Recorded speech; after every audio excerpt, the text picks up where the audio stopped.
New Zealand has kept its sanctuaries, especially thanks to the symbiotic relationship the Maoris have with nature. But it also has its scars. Thousands of hectares of forest were devastated up until the beginning of the 20th century in order to expand farmland and make space for a growing population. The king of the New Zealand forests paid a high price for this. The Kauri is one of the biggest trees in the world. Its dimensions attracted lumberjacks, and now only 4% of the Kauri forests are left. And nowadays, another scourge is plaguing these green giants. A bacteria that spreads through soil is wiping them out one after the other. For the Maori who worship these trees, this is an environmental catastrophe and a loss of their heritage. In the Waipua forest, this survivor is more than 3,000 years old and is seen as a demigod. It's 14 meters in circumference and 52 meters high. Kia ora everybody, my name is Conrad. I'm a Tāne Mahuta ambassador and welcome to my forest. Tāne Mahuta is the largest living tree in the country and he's the 4th largest tree in the world. What is the name of that tree? Tāne Mahuta. Tāne Mahuta. Yes. He's the largest? The largest, but not the oldest, and the oldest is the one up the top of the hill. Yeah. So here in the forest or in Waipoa, the locals know that... The old track used to come in around that way and used to come around the corner and straight up towards Tāne Mahuta.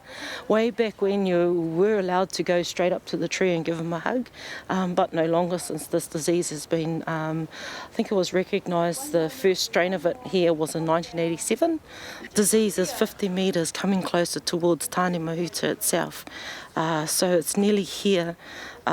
Disease is coming close to this area. Yeah.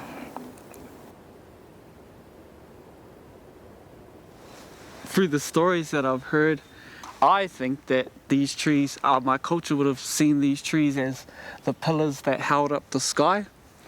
So when you would have thought about it, there was trees. The biggest recorded Kauri tree was double the width and double the height of Tāne Mahuta. And why our people found them so sacred and never cut them down, because if you cut down the pillars that hold up the sky falls back down, rangi nui falls back down on Papatuanuku, and we don't get to live anymore, we don't get to see the light of day anymore.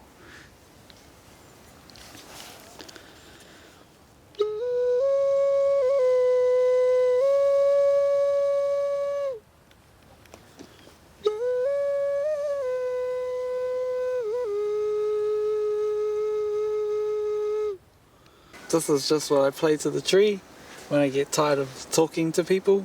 I think he loves it because it just makes everybody quiet, because sometimes it can get really loud in here and feels like it's a street in the middle of the city. So I play this and then everybody goes quiet. You hear the birds and you hear the wind and you can hear the leaves. That's how I like to enjoy the forest. And why I play it is to get people to slow down and look at the tree and appreciate the tree, and instead of running through here, because you'll get a lot of people like that and they'll run through and they'll just take a photo and right tick and then turn around and then they run off. It helps him by helping them appreciate him, if you get what I mean. Yeah, because if they don't appreciate it, then they won't want to look after it, and then they'll start to want to save the trees, and that's what I hope my message is doing for the tree. Will Tāne Mahuta, the 4th biggest tree in the world, be able to live 3,000 years more?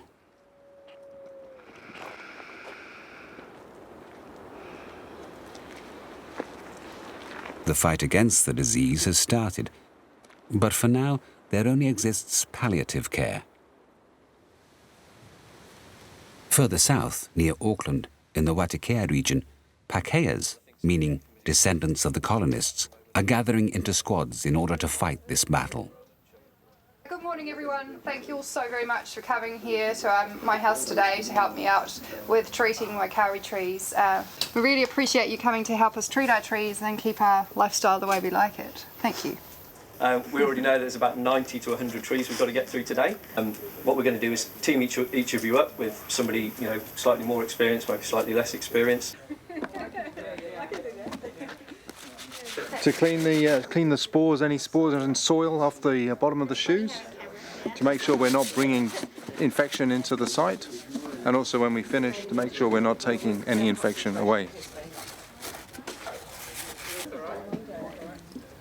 So I'm mixing phosphite with water, and that is the solution that we use and then inject into the trees. Well, I hope to treat my trees and stop them from dying completely. Either side of our garden there are kauris that have died, so they're dead. If the all kauri trees in my garden die like that, it's not going to be much of a garden, it's going to be very sad. But the main reason is that kauri trees are native to New Zealand, they're part of our heritage. I want them to live on and want my daughter to be able to show her children the kauri trees in our garden.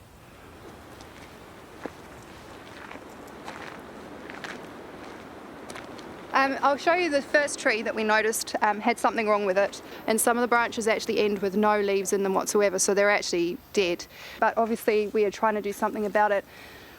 It will take a lot of effort. I'm going to probably have to come and inject this tree maybe every 6 months, maybe every year, potentially for the rest of its life, until another solution is found.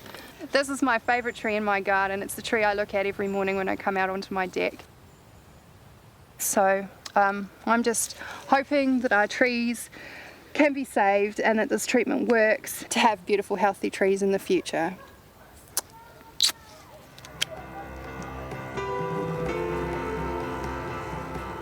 About 40,000 kauris are left in New Zealand's forests, but a fourth of them are supposedly already contaminated by this phytophagus, discovered in 1970, that spreads through mammals and hikers' shoes. 0.5. So you can see the canopy of this one and that one over there. You can see that it's a lot smaller and it's really yellow. So this is very, very sick canopy, very sick trees. The tree is cutting off its food supply in trying to fight the disease with this bleeding. It's cutting off the cells that are transporting the food and the water to the canopy, so it can't make food in its leaves, and so it's starting to starve. And this is what kills the tree in the end, is it starves to death. And the wind? No, I don't want to go in that one. Mummy. Well, this one actually looks quite healthy. It doesn't have any of the basal bleed around the bottom, so any of the resin that's coming out. So let's hope. Which one should we do next? Which one do you guys want to do next? This one. Oh God, I love this one. You're going to do this one here? Do you want to do it? Yes, please. No. All right. You can bring it out. I think I feel that this tree is part of my family. They're soulless for me. A tree has got a soul. Maori's a bit more in touch with the natural side of the world and the plants that are in New Zealand. I know that they use a lot of plants for medicine. The Pākehā people here maybe do not have so much of a strong connection. However, that doesn't mean we don't care as much or we're not into saving our environment or using it in new and interesting ways. You have the No, not too hard. I think you're twisting it the wrong way. That's right. And can you pull the end? Okay. Oh, easy. You like my song, Mum? Shh.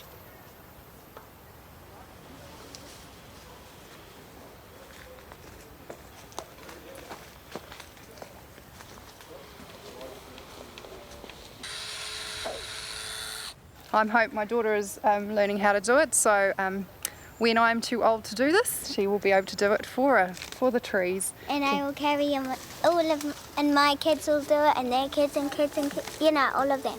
So I save trees with my mum.